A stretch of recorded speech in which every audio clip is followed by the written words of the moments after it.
Hello, আমরা না এবার বাসন্তী পুজোর সময় গিয়েছিলাম মেট্রোপলিটন দুর্গা মন্দিরে।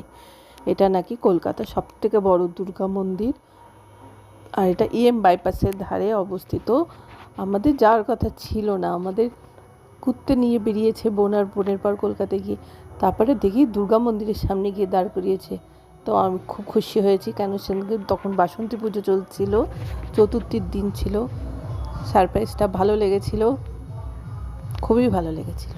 আর অসম্ভব সুন্দর মন্দিরটা, এত লোকজন, কোনো আওয়াজ নেই, চিৎকার নেই, মায়ের পুজো হচ্ছে, সবাই ভক্তি সহকারে সবাই আরতি দেখছিল, খুবই ভালো লাগছিল। আর খুব ভিড় ছিল বলে একটুখানি ভিড়টা ঠেলে সামনে এগোতে হলো মাকে দর্শন করার জন্য। তোমরাও একটু মাকে ভালো করে দর্শন করে নাও, মাকে, মায়ের আরতি, মায়ের আশীর্বাদও নিয়ে নাও। মায়ের আশীর্বাদ নিয়ে, বজরংবলীর আশীর্বাদ নিয়ে আমরা এখন প্রসাদের লাইনে এবার দাঁড়িয়ে পড়েছি। তোমরাও চলে এসো। টাটা।